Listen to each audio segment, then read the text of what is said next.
yıldır uğraşıyorsun. Musa abi zaten belli donelerle, belli bir şeylerle. Kuzey zaten anlatmaya gerek yok. Hani yıllardır tecrübeleri var. Şimdi ne yapacağız? Güzel, insanların beğeneceği, insanların gizemini merak ettiği gizemli bir Vordonisya adasını insanlara elimizden geldiği bilgilerimizi toparlayıp yapacağız.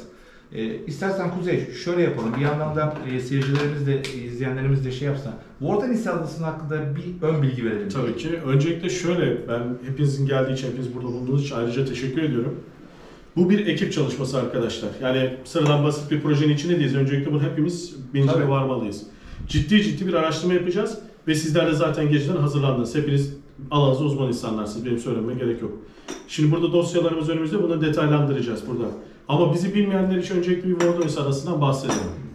Bu Vordonisya adası nedir? Çünkü emin ol Vordonisya adasını bilmeyen çok kişi var. Kesinlikle. Biz bile yeni öğrendik, hatta öyle söyleyeyim. Onun dibinde oturanlar bilmiyorlar. Daha Vordonisya adası olduğunu bilmiyorlar. İlk defa duymuşlar. Yani aslında Prens Adaları 10 tane ama herkes 9 tane biliyor. Neden? Evet. Çünkü bilgi eksikliği var. Belli bilgiler paylaşılmıyor. Mesela benim merak ettiğim şey, bu bilgiler neden paylaşılmadı? Neden insanlar? Çünkü biliyorsunuz gizemli şeyler hep saklanır. Bir de abi sözünü balla kestim. Şöyle bir durum var. Ben bu gözlemleri yayınladıktan sonra bana o bölgede oturan insanlardan o kadar çok dönüş oldu ki ama hiçbiri adlandıramamış.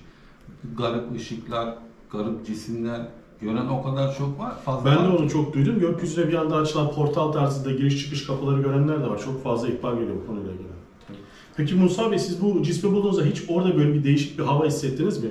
Siz birçok defa dalış yaptınız o bölgeye. Valla şimdi orada bir hava falan ben görmedim de yani şu başlığın, biz başlık diyoruz tabii buna. Artık ne olduğunu biz de bilmiyoruz da biz buna başlık diyoruz. Tabii şey yapacağız yani bunun karbon testini, çeşitli evet, tabii, detaylandıracağız. Şekillendirmesini hepsini yapacağız. Çünkü sonuçta bulduk. Sen zaten bununla ilgili bir takım araştırmalar yaptın. Erkan yaptı. Ben yaptım ama bunu resmileştireceğiz. Peki bu sizin fikriniz nedir? Bu ne olabilir yani? Düşünceniz nedir yani? Şimdi bu neye benzetiyorsunuz? Öncelikle bunu anlamak için Vordonisya Adası'nın ne olduğunu bilmemiz gerekiyor. Evet. Şimdi Vordonisya Adası dediğimiz gibi Marmara Denizi'nin ortasında yer alan 10 Prens Adası'ndan bir tanesi. Kayıp ada diyelim, kayıp halka. Bu 1010 yılında alüvyonel bir yapı üzerine kurulmuş bir ada. Ama diğer adalardan çok farklı bir yapıya sahip. Dediğim gibi diğerleri kayalar üzerine kuruluyken bu ada alüvyonel böyle toplama bir ada gibi düşünün. Bir tek bu mu batmış yani? Bir tek bu batıyor. Ve üstündeki insanlarla beraber suyun dibine geçiyor. Ötekilerin hepsi altı kayalık. Acaba ama Erkan şöyle söyleyeceğim. Doğru söylüyorsun. Tamam bunlar aşağı hepsi altı kayalık ama neden bir tek bunun altı Abi onu anlatayım bak. Bu spiritualizmde bir ritüel. Evet. Büyü, sihir, maji, kehanet bu tarz işlerin yapıldığı yerlerin etrafının suyla çevrili olması lazım. Sonuçta onun için bir ada olması şart. Ayrıca toprakla direkt bağlantılı olması lazım. Anladın mı? Evet. Bu zaten bu bir ritüel. Sordum sana. Toprakla bağlantılı tek ada Vordonisya. Diğerleri kayalık bu alüvyon toprak. Şimdi Onun için orası. Çok güzel bir noktaya değindiniz. Zaten benim dikkatimi çeken. Mesela ben araştırmalarımı yaparken sizle de paylaştım. Vordo, İtalyanca'da Vordona ada, kayalık, Nisya ada anlamında. Kayalık adası diye geçiyor ama Latince'de Vordo pis, kötü hapishane anlamında. Benim sürgün adası. Sürgün adası.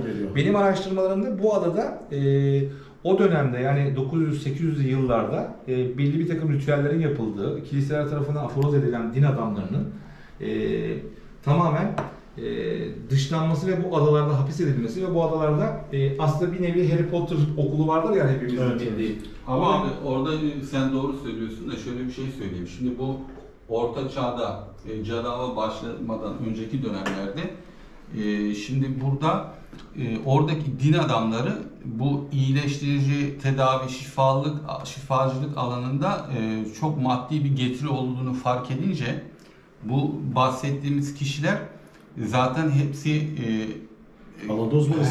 hepsi kimya, fizik, biyoloji, kozmoloji, işte sihir büyü işlerinin yanında çok da iyi birer şifacılar, iyileştirici tedaviler. Fakat bu çok yüksek miktarlarda bir kazanç sağladığı için oradaki bu din adamları bu işi ellerine almak istiyorlar. Evet. Asıl şey oradan çıkıyor. Evet, Ortodoks Katolik savaşı çıkıyor. Ellerini aldıktan sonra bu sefer ne oluyor? Hala öteki tarafa gidenler olunca bunları işte cadı falan diye böyle niteleyerek orada bir engizasyon mahkemeleri falan kuruluyor.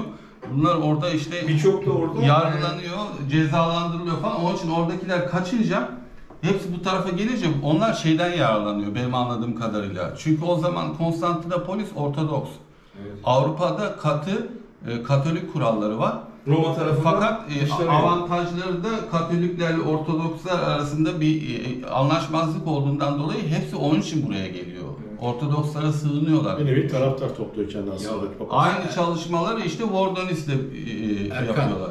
Erkan, şu olabilir mi yani o kadar adanın arasında bir adanın batması, yani bu nasıl bir olay yani? Orada o gizemli geliyor. Yani Diğer adalarda herhangi bir hasar yok diğer herhalde adalarda orada. bir şey yok. Bir tek bu batıyor. Ama yani. Erkan'ın- hayır, yaratılışa aykırı bir şeyler mi yaptılar Tabii, ki burada? Erkan'ın söylediği Yani- güzel bir nokta var. Belli bir ritüellerin yapılması için adanın dört tarafı denizle çevrili ve altının kum olması lazım. Toprak Belli bir olması toprak gerekiyor. olması lazım ritüellerin gelişimi. Mesela biz Erkan'la işte devamlı konuşmamızda Erkan'ın yakaladığı 400-500 tane görüntüde neden mesela şu 2 yıl içerisinde Erkan orada çok görüntü yakaladı? Neden bunlar tamamen o adanın üzerine yoğunlaştı? Yani bizim dünya dışında varlık dediğimiz UFO'lar neden tamamen? Şimdi Erkan orada çok görüntü yakaladı. Şimdi abi bunların hepsine bir elimizde net bir kanıt olmazsa, bir delil, net bir delil olmazsa ve bir iletişim falan gerçekleşmemesi bu her zaman bir gizem olarak Tabii. kalacak. Gerçekten dünya dışı olduğunu iddia edemeyiz. Bir cisimler var ama bunlar Nedir? Menşei kaynağı. metafizik şeyleri mi görüntülüyoruz? Çünkü burada bir de boyut olayı var. İnsan gözü biliyorsun 400 ile 700 nanometre arasını görüyor. Benim çekmiş olduğum çekimlerin birçoğu kızılötesi ve infrared çekimler. İnsan gözünün algı aralığı dışındaki görüntüleri çekiyorum. Bunlar işte metafizik varlıklar da olabilir, dünya dışı da olabilir ama her neyse bu ada halkı orada işte yaşayan bu dediğimiz sihir büyü işlerini yapanlar, oradaki maji okulları, keşişler bunlarla bir şekilde iletişime geçmiş olabilir. İşte orada ne yapıldıysa bu hala daha ada batsa bile maddesel bir materyal miydi? Ha, boyut kapısı olabilir mi? Ya da bir teknolojik bir şey miydi? Hala aktif olduğunu düşünüyorum. Evet. Bir de şöyle bir şey var hani bizim dinimizde de geçer. Haddi aşan kavimler helak olur diye. Senin Evet, sorduğun evet, soruya geleceğim. Yani öyle bir durum da olmuş olabilir. Çünkü buradakiler büyü, sihir, Halkıyla beraber batıyor zaten bu adanın en ilginç tarafı. Ve da. tabii üstü enteresan artık tarafı var. hangi sınırları aştılarsa öyle bir durum da gerçekleşmiş olabilir. Yani. Yani Lut kavmi nasıl battıysa Tabii, haddi aştıkları için demek ki burada da böyle Sıfırlama Allah'ın söz konusu yaratıcının gibi. istemediği bir şeyler yapıldı ki o kadar adanın içinde bir tek bu batmış yani. Ama işin iyi tarafı hala o aktivasyon devam ediyor. Şu an yani boyut kapıları Özellikle bu aralar çok yoğunlaştı. Evet, çok Tünel de yoğunlaştı. olduğu söyleniyor orada. Bunun altında Zaten komple tünel. şöyle söyleyeyim Musa, küçük yılda neydi Erkan'cığım adanın adı? Çatı Manastırı. Çatı Manastırı'nın kilisenin altında, onun aynısı zaten adada yapılmış. Onun altından Anakaradan adaya zaten denizin altında bir tünel olduğu var. Biz bu tünelleri de araştıracağız. Onların da inşallah görüntüleri. Şimdi bu görüntüler bizde var. Zaten siz Tabii onları geçin paylaşacağız. hazırladınız. Detaylı konuşacağız şimdi üzerine zaten. Ben seyircilerimiz merak ediyordu. Sen zaten başlıkla ilgili bir konuşmalar çok yaptın. Musa, hani bizler biliyoruz bunu tabii konuşuyoruz da sen seyircilerimiz bizi izleyenler için hani yeni izleyenler için bir anlatır mısın? Nasıl bir tesadüftü? O an nasıl oldu? Yani bunu eline nasıl geçti? Yani biz normalde dalgıçlar, zıpkıncılar denize gittiğimiz vakit bizim her zaman bir şeyimiz vardır. Yani denize girdiğimiz vakit bir hazine, bir altın, şu, bu, böyle bulma hevesimiz vardır. Evet. Yani Bostancı açıklarında daldığım vakit yani aklımın ucundan geçmezdi ki böyle bir şeye denk geleceğim yani. Aklımın ucundan geçmez. Neyse balık için daldığımda suya biz zıpkına daldığımızda agoşon deriz. Suyun altında beklemeye agoşon deriz. Ne kadar bir derinlikten bahsediyoruz bu arada? Aşağı yukarı bir mesafesi nedir tam olarak? 10-12 metre. 12 metre. 12 metre. Yani biz de suya aşağı daldığımızda suyun altında tutunacak bir taş, kaya, yosun buluruz. Niye? Atış yapacağımız vakit Tabii sabitlemek yani lazım. sabitlememiz lazım. Benim elime o anda sadece şu parça geldi. Şu parça. Zaten bu tamamen gömülü şu yukarıda geldi. Ben de şuradan şu şekilde tuttum. Atışımı yaptım, çıktım. Dedim ya herhalde bir inşaat demiri falan düşmüştür Evet, yani. atılmış, dökülmüş. Sürüklenmiştir inşaat demiri. Tekrar çıktım yukarıya. Biz bir yerde dalarken, açıkta dalarken halka yaparak, halkayı küçülterek dalarız. Yani yerimizi kaybetmemek için. Anladım. Tekrar bir dalış daha yaptım. Aynı yere daldım ama bunu 1000 kere denesem bir daha yapamam yani. Aynı yeri tutturamam denizde. Çünkü açık denizdesin. Aynı yer tutmaz. Tabii ki akıntı var. Tekrar bu indim aşağıya. Bu elime geldi. Bu sefer balık vurmayı bıraktım. Dedim acaba dedim bu demir ne demiridir dedim yani kolumda bıçağım vardı çıkardım. Altında olabilir. Yok hayır da o daha oraya gelmedim. Ha. Bıçağı çıkardım az bir şey şuradan kazıdım. Az bir şey kazıdım. Böyle altın gibi parlayınca suyun altında nefesim kesildi. Dedim tamam Musa parayı bulduk dedim yani. Hemen zıpladım yukarı yani. Bir de enteresan ne var biliyor musun Kuzey? Şimdi ben bu cisimleri orada çok yoğun gözlemlemeye başlayınca hatta çekmeye başlayınca ben de bilmiyordum orada böyle bir ada olduğunu. Sonra araştırınca Vordanis'i keşfedince Musa'ya dedim ki ya Musa dedim bak sen oralarda dalıyorsun. Böyle bir şey var falan. Evet. İşte orada bir ada varmış, batmış falan tarihini anlatınca Musa da dedi ki Allah Allah ya dedi o dedi ada mıymış dedi. Ben de dedi, bilmiyordum. Biz dedi bazen öyle açılıyoruz ki dedi Tabii. 700 metre gidiyorum diyor. Tabii. Ayağa kalkıyorum diyor su diyor Tabii, buraya tabii. geliyor. Tabii. 700 Bu metre zaten açıkta. harita daha sonra bir kilisenin şeyinde bulunuyor. Onun bir adını mahzeninde koyamamış. bulunuyor. Satır kilisesinin mahzeninde bulunuyor galiba öyle bir şey oluyor. Evet. Yanlış mı hatırlıyorum? Neyi? Bu harita yani Vordonis Adası'na dair ilk harita. O şeyde bulunuyor. Psikoposlukta bulunuyor. Yani sonradan çıkıyor zaten. Bizim bile haberimiz yok ki devletimiz bile haberi yok. Olsaydı çok fazla çalışma O yaparlar. 500'lü yıllara ait bir harita. Onu ilk bulan da büyük adalı bir beyefendiydi de şu an Sen önemli isim Neyse, önemli değil. Yani bunu suyun altında bıçakla kazıdığımda böyle parlayınca tamam dedim oğlum parayı da bulduk dedim. Bu kesin altında dedim. Yani heyecandan kalbim duracak gibi çıktım Kim yukarıya. o sahnesini istedim. Çıktım yukarıya. Bir 10 dakika sakin ol. Atlama. Bunu yerinde kaybetmemek için zıpkını bunun yanına çaktım, zıpkını boşa bıraktım. Anladım. Yerini bulamam diye korktum yani. Ondan sonra birkaç defa indim çıktım. Ya aşağı yukarı 20 kere aşağıya indim. Bunun etrafını bıçakla kazıdım. Çıkardım. Tabii bu ağır bir şey. Belimde de ağırlık var kurşun. 9 kilo. Bunu nasıl çıkaracağım yukarıya? Bu da yanlış hatırlamıyorsam 9 kilo. Bu 9 kilo. Vardı, değil mi? Tabii yani bununla beraber suyu dışarı çıkarmam imkansız. Mümkün değil. Belimdeki ağırlığı oraya bıraktım. Bunu elime aldım. Çıktım yukarıya. Bota koydum bunu. Ondan sonra tekrar başka bir ağırlıkla indim aşağı. Kurşunları aldım. Tabii ben bunu aldıktan sonra bunu çıkarttıktan sonra 2 gün kendime gelemedim yorgunluktan. Yani yorgunluktan perişan oldum yani şunu çıkarana kadar. Çok kolay değil. Neyse bunu attım atölyenin şeyine. Ben mobilya içinde uğraşıyorum biliyorsunuz yani. Evet, Ben evet. mobilyacıyım yani. Yoksa bu işlerin peşinde ben çok değilim de. Aşağı yukarı 6-7 ay böyle depoda kaldı bu yani. Yani Ya bana dedi ki Erkan dedi sen Umursamadım. hani dedi böyle bir yerden bahsetmiştin ya dedi. Oranın açığında ben ama biraz daha kıyıya yakın. Kıyıdan ne kadar mesafe? yani aşağı yukarı bir 150-200 metre. Yani orada buldum dedi. Resmini at dedim ben ona. Unuttu bu. 6 ayda 6 atmadım. ay atmadı. Sonra ben tesadüf Musa'nın mağazasına gidince ya dedim böyle sen orada bir şey bulmuştun. Ne oldu o falan filan deyince hani resmini atacaktın dedim. Unuttum dedi. Hani dedi var mı? Var dedi. Bir gösterdi bana. Aha dedim tamam. Ondan sonra zaten bu süreç başladı zaten. Bu başlıkla ilgili süreç başladı zaten. Sonra hasbelkader Evet. biz bir araya geldik. Ha şunu da anlatayım. Bu zaten simsiyahtı, kömür gibiydi yani. Evet. Ben de bunu altın diye çıkardım ya. Yani gideyim bunu bir parlatayım Ya yani. Musa Hayal bana, ortaya çıksın dedim. Musa bana deyince Erkan dedi parlattırdım abi dedim. Ne yaptın? Yani orada bir hata yaptım. Ama Bu şekilde bırakacağım. içinde hiçbir şey yok sadece dışı. Sadece dışını parlattık. Yani ondan sonra Peki şu an mesela Musa, şu an mesela sence ne olabilir bu? Yani senin şu anki yani aradan 1-1,5 yıl zaman geçti. vallahi şöyle söylüyorum buna kaç tane arkeolog gördüyse yani bazı arkadaşlar Hepsi- geldi gördü. Hepsi hayatımda ilk kez gördüm. Yani bunu adam Mısır firavunlarının odalarına girmiş. Birçok yerde kazı yapmış. Yunanistan'da, Mısır'da. Biz böyle bir şeyi ömrü hayatımızda görmedik diyor.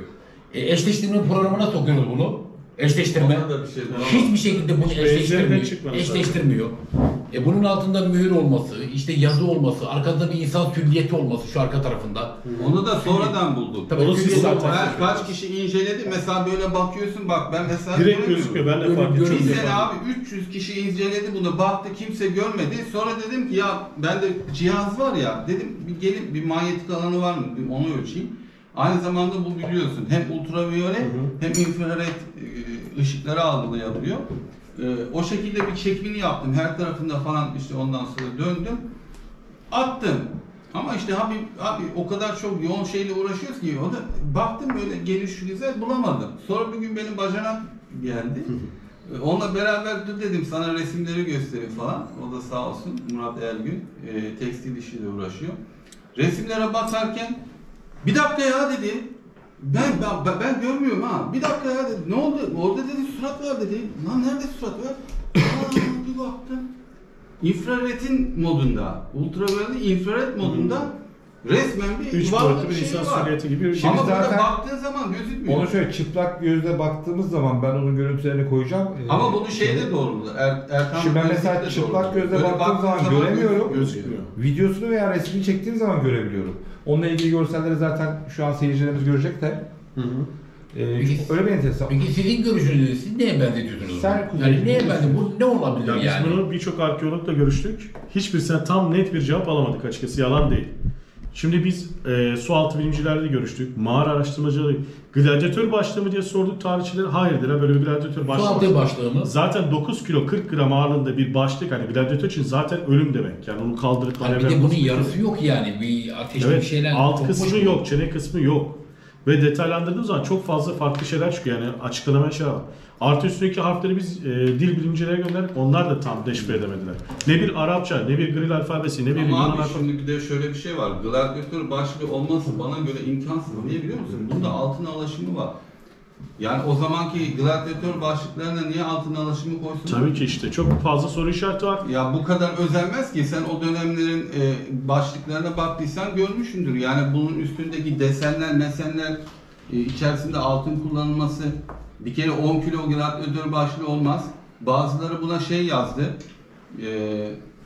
İşte su başlığı dedi. Abi bunun her tarafı delik. Bu gözlerinden her yerinden bunun içine su girer. Arka tarafında bunun cam koyma haznesi yok.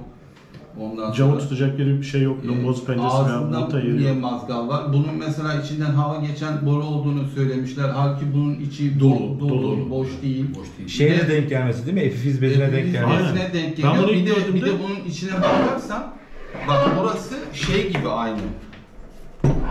Bak. Hani gramofonlar Bu tabii- olur ya ses frekansını şey yapar, yayar.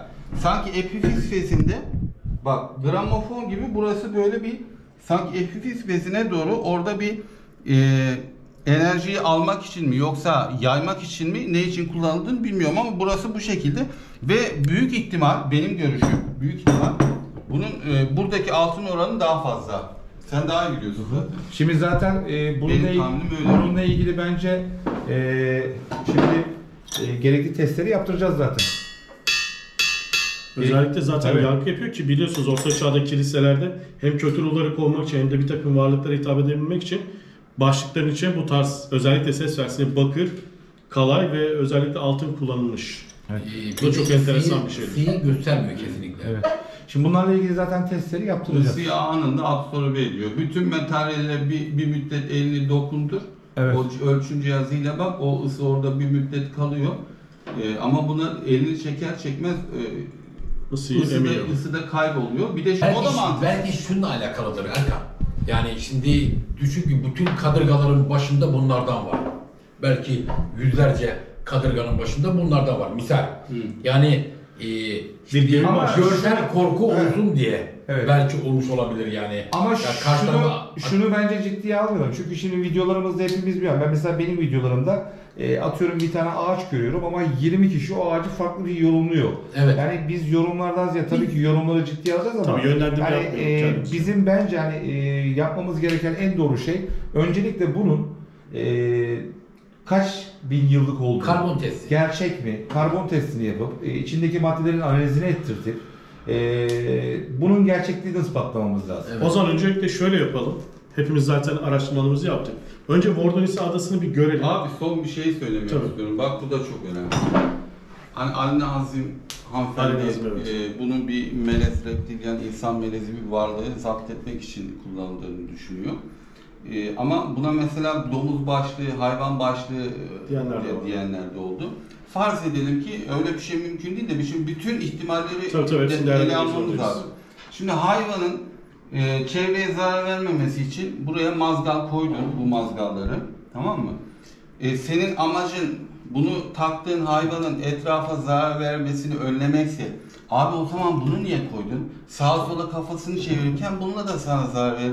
Yani bu hiç öyle rastgele yapılmış bir şey değil. Şimdi dövüştürmüyorlarsa. Evet, şimdi şöyle bir şey var.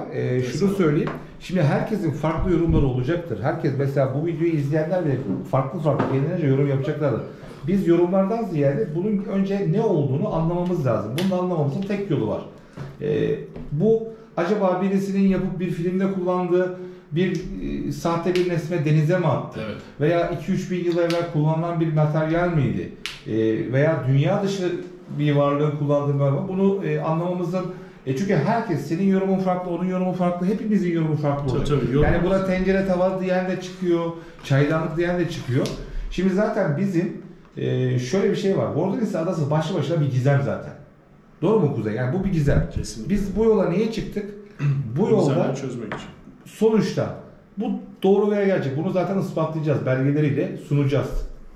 Videolarımızda bunları göstereceğiz. Biz öncelikle Bordonis Adası neden suyun altında? Suyun altında ne gibi kalıntılar var? Onları çekeceğiz. Onları değerlendireceğiz. Şimdi mesela ben şöyle bir şey söyleyeyim.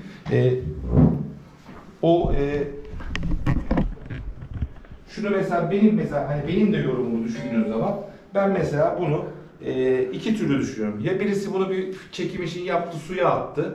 Ama belki 100 yıl evvel, belki 1000 yıl evvel. Abi çekim yapacak bir malzeme. Ama ben mesela şuna baktığın zaman ben şunu düşünüyorum. Gladyatör başlığı mümkün değil, olamaz, çok ağır. Dalıcı başlığı ama ben bunun dünya dışı bir varlığı koruyucu kaskı olarak düşünüyorum. Biz de öyle düşünüyoruz ama demiyoruz. Beni sadece yanıltan şey şunlar ne? Mesela bakın bunlar normal testereyle kesilmiş. Evet, fark ettim. Fark ettim, yani normal günümüzün spiral taşıyla kesilmiş. Abi çentikler var. Öyle de olabilir. Bak bu şey de olabilir. Şimdi kalıplara döküyorsun ya, bunun içine alaşımı döküyorsun. O dökülen delik burası. Anladın mı? Bana göre. Şöyle de olabilir. Şimdi sen bunu tek bir yerden döksen her tarafa aynı oranda bu döküm dağılmaz. Mesela şurası niye böyle? Acaba bir çarpışırken atıyorum lazer ışının silahıyla burası eridi mi? Veyahut da bir kırılma izi yok, belli bir kesim atıyorum yok yani. kafa yapısı, bir maskesi vardır. Mesela biz dalıcılar ne yaparız? Evet. Takarız şapkamızı, örtürüz. Üstüne işte üşümeyelim diye farklı materyaller kullanırız. Belki de onun bir başlığı vardı. Bu da atıyorum hani taktığın zaman böyle kafana kask gibi taktığın bir koruyucu bir şey olabilir. Hani Predator filminde... Abi o zaman peki koruyucu bir şeyse bu arkadaki bu nedir? Bu bir şeyi zapt etmek için kullanılmış. Bak buraya dikkatli bakarsan birçok yerden aşınma var. Bu o zaman anlamsız. İşte bunu çözmemizi, yani hani bunu bizi izleyenler de çok Gizem'i beraber çözeceğiz. Senin yok. Bu gizem bizim zaten bir araya gelmemizin sebebini tamamen Musa'nın bu başlığı bulması, herkesin bir yorum yapması, tencere tava demeleri, domuz başlığı demeleri, fikir yürütmemiz. Bunun gerçeğini bence en güzel. Öncelikle bu ne? Hangi maddeden yapılmış? Bunun testlerini yapacağız. Ondan sonra zaten gerçek çıkacağız. Biz şimdi neler yapacağız Bordonis için? Öncelikle Bordonis Adası'nı bir görelim. Eğer görüntülerimiz varsa üzerine bir konuşalım. Bu Bordonis Adası nerede konum olarak ve biz nerede çalışma yapacağız? Bunu netleştirmemiz lazım. Şimdi Serhat'ın kendi bir tespiti vardı. O bölgede hiç alışılagelmemiş, doğal olmayan bir akıntı fark ediyor. Bir de şimdi onun akıntıyı fark ettiği yer bana anlat. Şimdi Erkan'la da konuştuk bunu. Dalış yapacağımız Levent kardeşimizle konuştuk. Şimdi bölge, zaten adamız şu bölge. Önce ekip olarak şunu söyleyelim, bizi izleyenler, biz bir dalış yapacağız değil mi? Tabii. Bunun için ekipmanımız, teçhizatımız, her şey hazır mıdır? Planımızı yaptık, nerelere dalacağımızı Teknemiz yaptık. tutuldu. Öncelikle zaten Musa'nın başlığı bulduğu bölgeden dalışımızı yapacağız. Derin dalışımızı yapacağız. Araştırmamızı yapacağız. Şimdi adamız zaten şurada gözüküyor. Evet. Küçük Bordonisi ve büyük Bordonisi olarak geçiyor. Yani fakat burada benim en enteresan, benim ilgimi çeken... Bu nokta neresi bu arada? Hani izleyenlerimiz de görsün. Tam olarak Bostancı neresi? Bostancı, Maltepebaşı. Burası tam nereye geliyor? Küçük Yalı. Yani Küçük Yalı, Bostancı. Küçük Yalı, Bostancı arasına geliyor. Tam olarak ben konumunu bilmiyorum. Yani tam neresine gidiyor. Ama şurada izleyiciler denizdeki şurada 3 tane şamandıra var. Küçük yıla belli zaten böyle bir kaya. Şu gördüğümüz görüntüde derinlik 5 ila 8 metre. O kadar. Fazla değil. Burada mesela şamandıra koymalarının sebepleri tekneler oturmasın karaya diye. Oturmasın, evet. Burada enteresan bir şey var. Zaten Marmara Denizi biliyorsunuz boğaz, akıntılı bir Evet. boğaz. Sen de bilirsin, akıntı çok yüksek. Çok.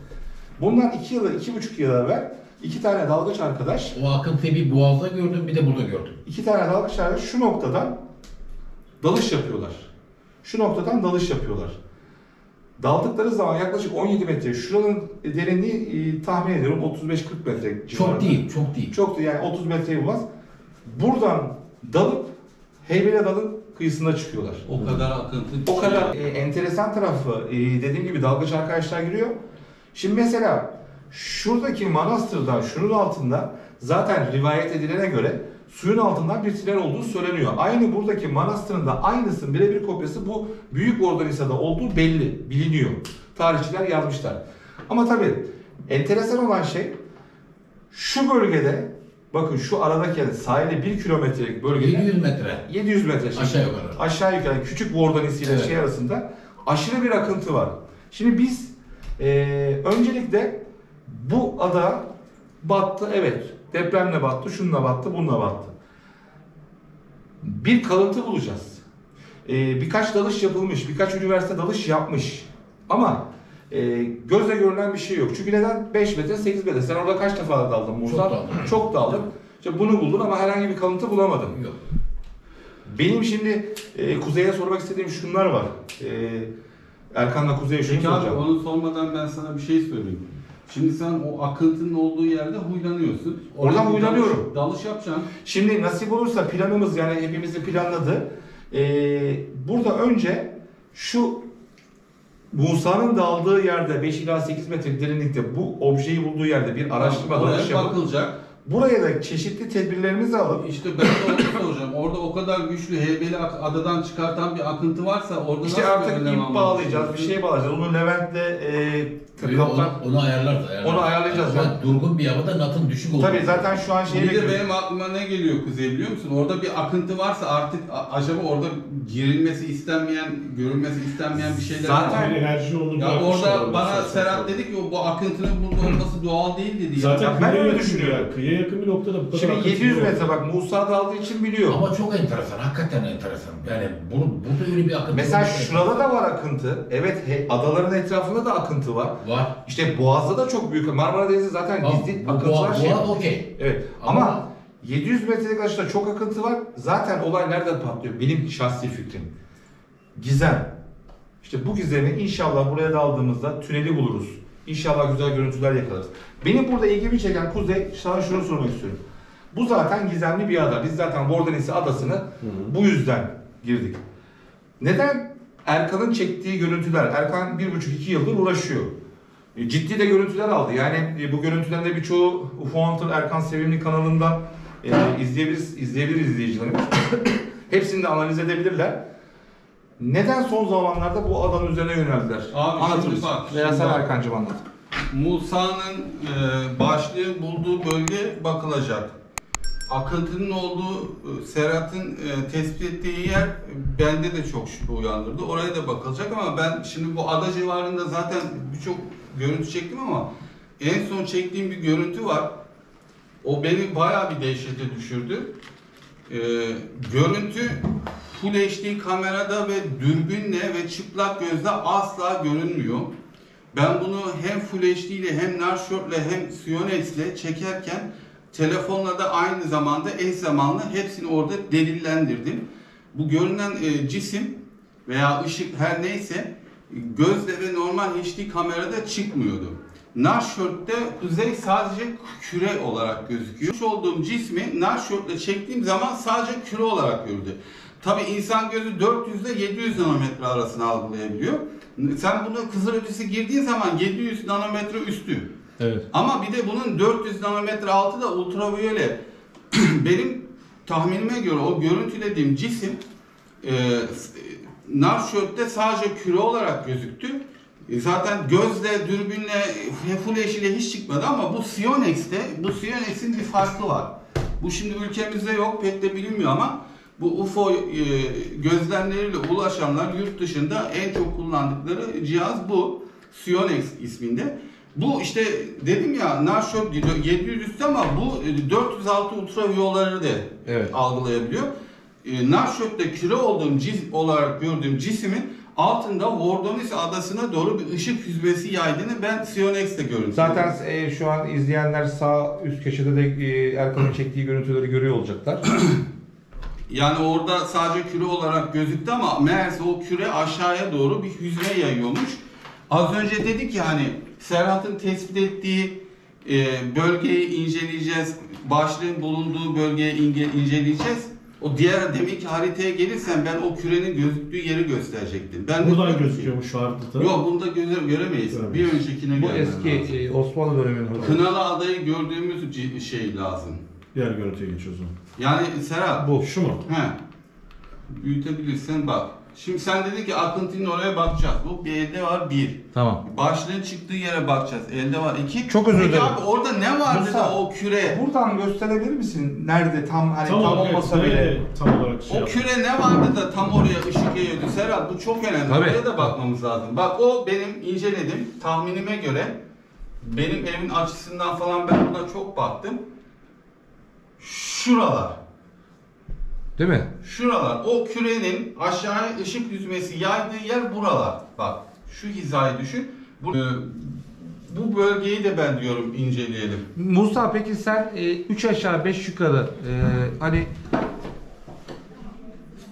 sahile yakın kısımda. Tam en sahile yakın kısmı. O noktada Şuralarda. yani o noktada dalıyordum. Evet. Dalış yaparken Tam şuralar. eline çarptı. Evet. Şu materyali Evet. şuradan çıkarttı. Dedin ki eyvah zengin olduk Orayı bulduk. ama iş buraya kadar geldi. Evet. Bayağı ağır bir şey. Tam evet. Tam şu. Yani demek ki o zaman şuradaki bir tünel olma olasılığı yüksek gözüküyor bence. Tamam. Bence yüksek. Peki şimdi o zaman arkadaşlar şöyle yapalım, netleştirmek adına söyleyeyim. Şimdi biz bu adada aktivasyonun en çok nerede olduğunu iddia ediyoruz. Yani görünürdeki noktalarımız Benim merak nerede? ettiğim nokta şu Musa'nın dediği 700 metrelik Şu aradaki o kısım. aradaki akıntı niye fazla? Bir de orada rivayet edilen suyun altındaki tüneller, onların kalıntılarını bulursak çok güzel olur görüntülerde. O zaman şöyle yapıyoruz. 3 dalgıç yani Musa Bey olsun, Levent Evet, Bey. Levent ve ben Levent Bey ve inşallah siz üçünüz beraber tekneyle bu 700 metrelik alanı tarayacağız. tarayacağız. Özellikle de Musa Bey'in göstermiş olduğu o başladığı nokta şu kısımlarda bir yerde. Yok uçta. Daha uç kısımda. Tamam şuralarda. Yok kıyıya doğru. Kıyıya doğru bu taraflarda. Evet. O zaman kısım kısım arayacağız. Bir dalış burada yapacağız, bir dalış burada yapacağız. Bu kısmı yani komple bu çevreyi tarayacağız. Ama oraya kadar Tünelin gitmişken de o 5 ila 8 metrelik sığ yerlerde Musa senin de aldığın yerlerde oralar çünkü biliyorsun midye çok Evet, midye var. evet, çok midye. Oralarda böyle bir araştırma yapacağız. Yani en azından oradaki manastıra ait bir kalıntı bulabiliriz. Yapılara ait bir kalıntı bulabiliriz diye. Ama ben şunu merak ediyorum Kuzey. Neden bu ada mesela internet araştırdığın zaman da çok görüntü yok. Ben mesela Doğu ve İstanbulluyum. Bazen konuşuyoruz. Her gün Büyükada'ya, Heybeliada'ya gidenlerin adanın hakkında hiçbir bilgileri yok. Çoğu bilmiyor. Vordonis Adası'nı kimse bilmiyor. Çünkü zaten adı üstünde orada çok gizli bir ada yani. Herkesin Musa bildiği bile gibi. bilmiyordu orada dağda halde. Ben ona dedim böyle bir adam, hadi ya o adam mıymış diyor. Orada bir kayalık var falan. Belli bir zamanda yani belli bir tarihte de zaten belli saatlerde sadece oralara seferler yapılmış. Çok fazla halkın ziyaret ettiği bir yer değil. Hiç ziyaret ettiği bir yer değil. Sadece belli bir yerde Bostancı'dan kayıklarla gece Evet. kalmadan gidip gelen. Şimdi bizim yapabilirsek Kuzey şunu yapacağız. Eğer hava karanlık kısmı eğer tekneyi ayarlayabilirsek biz gece dalışı da yapmayı düşünüyoruz ama ona şu an bakalım ayarlayabileceğiz mi? O gece dalışı yaparken de Erkan bence gece görüntüsü de alabilir diye Ya düşünüyorum. biz zaten ben onun üstünde çok durdum. Yani gündüz yapacağız tamam ama gece de muhakkak yapalım. O Serhat, zaman- burada bir şey var. Bunu İşte bulmamız abi, O lazım. zaman şunu yapacağız. Siz Ben- suyun altında bakarken biz kuzeyle tekne üstünde Aynen. bütün Biz gemiyle cihazlarla yani açıldıktan sonra siz bu yukarıyı kısmı dalarken gözlemliyor olacağız. biz yüzey üzerinde yani suyun üzerinde manyetik alan var mı? Garip Evet. sulalarımızda işte bildiğimiz pusulalarla bir takım manyetik alan ölçümleri yapacağız. Sonarlarımızda, cihazlarımızda, artık elimizde ne varsa kız ötesi kameraları. Gökyüzü bizden sorumlu. Biz orayı tarayacağız. Siz de su altında ne bulabiliyorsanız ama. Evet. Bu batık, oradan ait kayalıklar olabilir, bilmediğimiz tüneller olabilir, suyun akıntısı olabilir. Bunları inceleyeceksiniz. Özellikle siz. Ama dediğim gibi can güvenliği çok önemli. Hepiniz tekniğe artık zincirle bağladığınız, iple bağladığınız bir şekilde bunu çok iyi hesaplamamız lazım. Yok böyle nah düşük olacak. Güneşli bir havada. Yani hava güzel olursa, nah düşük olursa Tabii, şey görüntü oluyor. Yani akıntı azalıyor. Aynen, bunların hepsini hesaplayacağız Evet. tek tek. Kimsenin canının yanması istemiyoruz. Önemli olan insan güvenliği. O zaman dediğim gibi buradan başlıyoruz. Noktamız burası. Evet. Buradan şu uç kısma kadar gidecek miyiz, yoksa sadece bu kısmı? Adanın üstüne arayacağız, tarayacağız. Adanın etrafını tarayacağız. Yani Tamam. çok büyük bir yüz ölçümü metrekaresi yok. Yok zaten. Çok. Tamam. Yani Yani- oralar sığ, zaten tekneler oralar şamandıralarla işaretlenmiş. Kayalık olarak gördüğü için çarpma riskinden Gideceğin yer belli zaten. belli. Mesafemiz kısa. Kuzey, biz de ne yapalım biliyor musun? Hani Skinwalker çiftliğinde Travis Tyler gökyüzünde bir değişik bir formda bir görüntü görüyor. Evet, roket atıyorlar bir katman gibi oraya Oraya geçiyor. lazer tuttukları zaman lazer halde hava bomboş ama o katmana geldiği zaman lazer çarpılıyor, yan gidiyor. Sonra oraya roket fırlatıyorlar Serhat. Tam o noktaya roket fırlatıyorlar gece görüşler çekimdeyken ve roket oraya çarparak parçalanıyor. Evet. Yani ben bakıyorum Skinwalker çiftliğindeki görüntüleri, abi benim ya hepsini yayınlamıyorlar, tamam mı? Gizli tutuyorlar bazı şeyleri ya da abi bendeki görüntülerin %10'u var onlarda. Ya Ve onlara %10 ödenen form görüntüsüyle bu bizimkinden çok farklı. Bizim Historik Türkiye'nin mantalitesi çok farklı. şey oluyor, belgesel oluyor yani bunu Şimdi çıkarmak lazım. Avrupa'daki mantalite çok farklı. Bizim mantalitemiz O zaman bizim şunu daha yapacağız uzun arkadaşlar. Zaten bizim bir araya gelmemizdeki sebep bu beraber işleyeceğimiz ilk dosya. Serhat, çok enteresan şeyler var abi. Yani Kuzey sen biliyorsun o orada görüntülediğim bir tane bir cisim vardı. Onun görüntüsü de başlığı andırıyordu. Abi bir Evet, şey ilk çektiği, buraya Erkan çekiyor Bey'in bir çektiği şey şu ya. olduğu görüntüde bilmiyorum. Serhat Bey izledi mi? İzledim, inceledim. Bir tane boynuzlu bir tane gemi var. Dümdüz bildiğimiz başlığın kopyası. Bak Ben zaten onu mesela Biz orayı keşfettik de bizim Musa'nın- bulmamızı istemiyorlar. Musa'nın yaklaşımı da güzel. Şu an uydudan gözüken bu harita, yani. şuraya baktığın zaman şu görüntü bile bence evet Musa güzel yaklaşım. Başlığı yani andırıyor şöyle. Yani zaten Anımsatıyor. sivri bir çıkıntı, adanın geniş kapsamı hepsi başta çok benziyor. Bence Hele de şu görüntü, bakın şöyle tutalım şunu. Yani boynuzlu kısmı direkt. tabii yani anımsatıyor yani. Yani evet belki de bu Yani şunun boynuz tarzı, şurası, Evet. şurası arka tarafı. tabii bunun suyun altındaki kısmını Tabii göremiyoruz. yani göremiyoruz abi. Ama anımsatıyor yani. Evet bence de. O zaman dediğim gibi isterseniz yavaş yavaş toparlayalım Kuzeyciğim. Aynen. O zaman dediğim gibi herkes görevini biliyor arkadaşlar. Ciddi anlamda bunu inceleyeceğiz. 3 tane dalgıçımız var. 2 de karadan yani deniz üzerinden bu çalışma yürütecek arkadaşımız var ki biz Erkan Bey'le beraber bunu yürüteceğiz. Sizler de su altından sorumlusunuz. Evet. Sonra herkes elde ettiği görüntüleri gerek bizimle paylaşacak, onları beraber analiz edeceğiz. Ondan sonra herkesi tek tek bu bilgileri yayacağız. Ama dediğim gibi can güvenliği çok önemli. Şimdi demin bir şey söyledin ya hani ne işe yarıyor? Biz yeni bir ekibiz. Daha güzelini yapacağız. Daha güzel gizemleri aydınlatacağız inşallah. Daha güzel şeyler yapacağız. Onlardan iyi yapacağız o saydığın şeylerden. Ve ben şunu da söyleyeyim. Bizim farkımız ne olacak biliyor musun? Az önce ben bir şey söyledim ya. Şimdi o Skinwalker çiftliğinde görüntülere bakıyorsun sınırlı. Ben burada daha İnsan çok görüntü yüzü çekiyorum. külliyeti var yani. Hani az önce Şurada dedim yüz ya var. Kuzey, acaba görüntülerin hepsini yayınlamıyorlar mı diye bizim farkımız o olacak Serhat. Şurada yüz Ne var. bulduysak yayınlayacağız. Şurada bir Evet. mühür var. Tam Evet şurada. zaten Bunu yaparsan. işte dedim ya Şurada. ilk etapta inşallah en yakın zamanda videolarımız yayınlanmadan evvel başlığın ne olduğunu analiz ettireceğiz. Şimdi baktığımız zaman çok obje var. Mesela ben çıplak gözle gördüğüm zaman şuradaki yüz silüetini göremiyorum. Çıplak gözle Göremiyorsun baktığım ama zaman. işte bak ama bu- videoda gözüküyor. Bu Sionex hem ultraviyole çekiyor hem infrared çekiyor. Bununla baktığın zaman şak diye surat Bak şu an ekranda da silüeti şu an çıkıyor. ekranda da Gözüküyor. gözüküyor. Ama Evet. çıplak gözle hanginiz Evet, görüyorsunuz o yüzü? göremezsin abi. Göremiyorsun evet. Göremedi. Bir sene inceledi. Kimse fark etmedi onu. O yazıları araştıracağız. O zaman şöyle yapalım. Fazla uzatmayalım bence. İlk etapta bunun araştırmasını yapalım, inceleyelim. Sonra dalışımızı yapalım. Dalışta bakalım neler O zaman yapacağız. Musa önce 3 boyutlu kalıbını aldırıyoruz bu görüntüyü. Evet, Dijital taramasını yaptıralım. Çünkü bu başlığın dediğim gibi üst tarafı var ama alt tarafı gözükmüyor ki büyük ihtimal bunda bir altı var. İçeri kısmı ya da belki göz Mesela o arka tarafı acaba bir kavga sonunda, mücadele sonunda mı eridi yoksa orijinal yapısı mı bu? Yani bu bir kesik değil zaten. Ona Belki bir- bir deformasyon var ya bir ısıyla. Yüksek bir Bir erime var. Erime var. Burada bir şey var. Yapıldığı maddeleri laboratuvarda analiz ettireceğiz.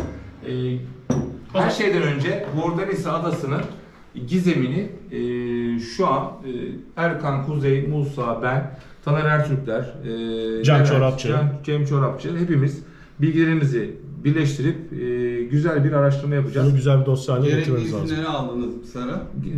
Aşama aşama hepsini alacağız. İşte dedim ya öncelikle şeyleri, raporları bekliyoruz. Bunların Dalış. tabii dalış izinlerine dalacağımız gün zaten onu alıyoruz. Sahil güvenliği bildiriyoruz tekneyle çıkacağımız için. Raporları bekliyoruz. Raporlar, karbon testi hepsi yapılacak. Üstündeki şey daha çarptı ama tabii o ne kadar Üstündeki yazıların şeyi. Ha bu arada yazıları da gösterelim de görmeyenler için de görsünler. Şurada bir harf var. Eğer bu harfi de tanımlayanlar ya da bilenler Ya varsa. ben onu biraz inceledim ama sanki antik Yunanca'ya benziyor ama tabii işin uzmanı olmadığım Bir de şurada bir sembolik bir şey daha var ama tam bilmiyoruz. Dediğim gibi o zaman uzatmayacağız. Şey yapacağız. O zaman görev dağılımı şu şekilde. Evet. Musa gidiyor 3 boyutlu bunun bir taramasını yaptırıyor öncelikle. Sen de tamamen dediğim gibi bunun analizinden sorumlusun. İçeriği nedir, şeyi nedir, hangi tarihlemeyle, ölçekle, karbon metodu da artık neyse aynen. incelebiliyorsa tek tek dökümünü istiyoruz. Aynen. Biz de zaten Erkan Bey'le diğer işlerle uğraşacağız. Hem tarihsel boyutu, arkeolojik kayıtlar var mı, buna benzer bir yapı var mı onu inceleyelim. Ondan sonra hep beraber Allah nasip ederse de deniz, su üstü ve su altı olmak üzere yüzeyden bir inceleme yapalım. Evet, mantıklı. O zaman şöyle yapalım. Şimdi dostlar,